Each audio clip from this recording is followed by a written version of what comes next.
empty mind make the most noise. Seperti pepatah yang dikatakan oleh Bill Murray, it's hard to win an argument with a smart person, but it's a damn near impossible to win an argument with a stupid people. Selalu bisa dipastikan bahwa mereka yang punya pengetahuan lebih sedikit biasanya bicaranya lebih banyak, lebih lantang, berkumandang. Dan agaknya itu mewakili semua yang sedang terjadi saat ini. Those who don't know talk, and those who talk don't know.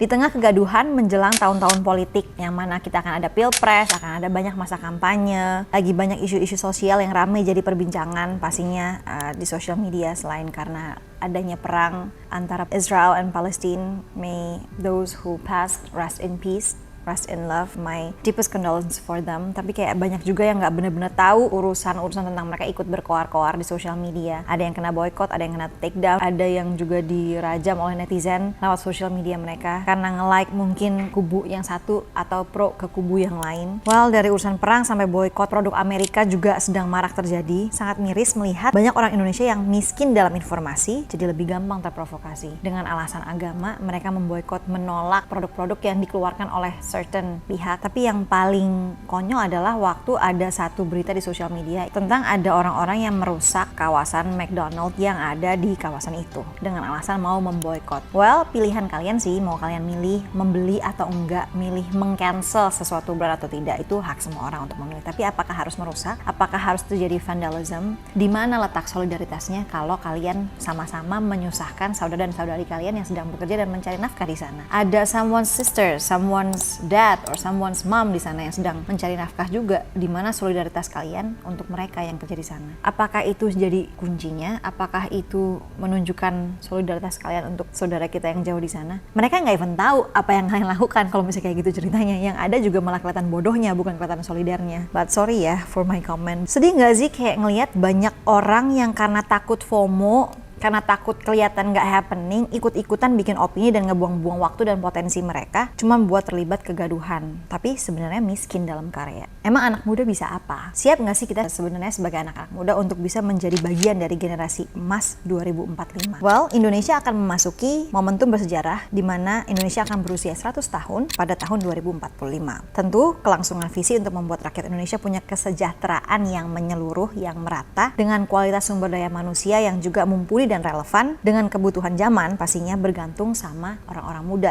Ketika banyak negara mengalami sunset demography karena banyak orang mungkin memilih untuk child free, kita justru mengalami ledakan kelahiran di tahun 2021 akibat pandemi yang terjadi. Banyak bayi-bayi yang lahir di masa pandemi ini akan mencapai usia mereka yang produktif di tahun 2045. Pada tahun 2045, Indonesia akan mendapatkan bonus demografi, yaitu jumlah penduduk Indonesia yang 70%-nya masuk ke dalam usia produktif, yaitu 15 sampai 64 tahun. Sedangkan sisanya yang mana 30% merupakan penduduk yang tidak produktif atau di bawah 14 tahun dan di atas 65 tahun. Ini pada periode tahun 2020 sampai 2045 ya. Well, anyway, jika bonus demografi ini tidak dimanfaatkan dengan baik, akan membawa dampak buruk terutama pada masalah sosial seperti kemiskinan, tingkat kesehatan yang rendah, pengangguran yang tinggi, kriminalitas yang juga akan semakin tinggi. Melihat dari fakta yang akan dihadapi Indonesia, berdampak dari bonus demografi ini memang tidak dapat dihindari. Banyak negara di dunia mengalami krisis rendahnya angka kelahiran dan kehilangan sumber daya di usia produktif. Sebut saja Finland. Sebagai negara dengan sistem pendidikan terbaik di dunia, sayangnya dari tahun ke tahun mereka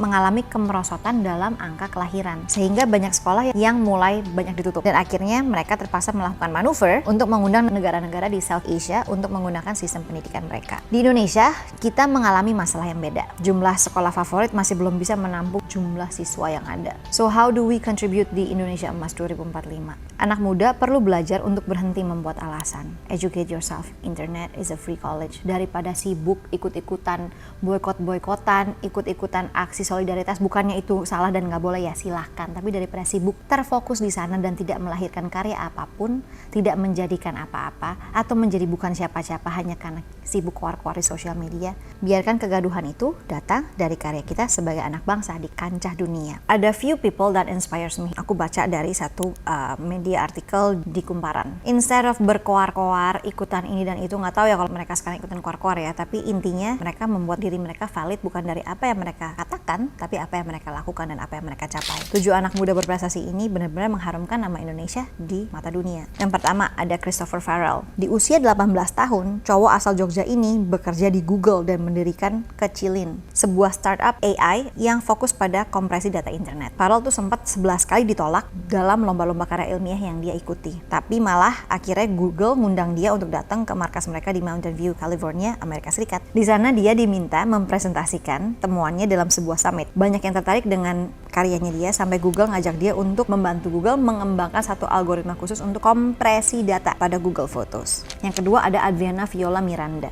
Ngapain sih dia? Dia adalah mahasiswa Fakultas Kedokteran dan menjuarai kompetisi internasional bertajuk MIT COVID-19 Challenge. Adriana tergabung dalam satu tim yang menciptakan Amigo, yaitu machine learning. Alat tersebut menjadi teman bagi pasien untuk mengirimkan pesan atau memantau gejala, konsumsi obat, serta membantu penjadwalan konsultasi ke rumah sakit. Ini pastinya berguna banget ya during that pandemic times. Yang ketiga ada Renzi Kurniawan. Mungkin ini nggak banyak yang tahu, tapi sebenarnya cowok 24 tahun asal Samarinda ini jadi salah satu chef yang bertugas menyajikan hidangan untuk para bintang Hollywood di perhelatan Oscar 2020. Ada juga Fathia Izzati yang juga dia mengharumkan nama Indonesia lewat musik, tergabung dalam band reality club yang telah di-showcase di beberapa negara seperti Jepang, Malaysia, Singapura, dan Arab Saudi. Selanjutnya ada Rich Brian. Siapa yang nggak tahu ya, dia sempat dijadikan brand ambassador juga untuk satu bank nasional di Indonesia. Dia mengharumkan nama Indonesia di kancah musik internasional. Sebenarnya kalau misalnya dilihat potongannya kayaknya seperti anak sekolahan pada umumnya, tapi ternyata dia si pemilik nama lengkap Brian Emmanuel ini menjadi musisi tanah air pertama yang bergabung dengan label 88 Rising.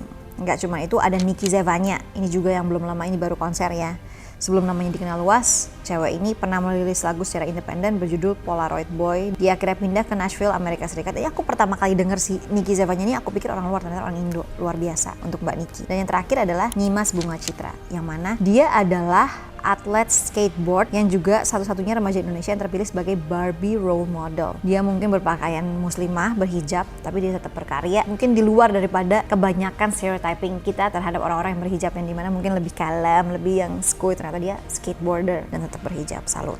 Cewek 14 tahun ini menjadi pemain skateboard yang meraih medali termuda sepanjang sejarah Asian Games 2018 pada usia 12 tahun. Nyimas telah memenangi medali emas di Vans Park Series Regional Asia dan medali perak di SEA Games 2019. So, basically, when is your turn? Kapan karya kita bisa membuat nama bangsa kita harum? So, daripada sibuk scrolling, sibuk komen-komen karena kita FOMO, ikut-ikut boycott, ikut-ikut posting, solidaritas silahkan. Tapi jangan lupa untuk tetap punya integritas dan tetap berkarya. See you in the next one.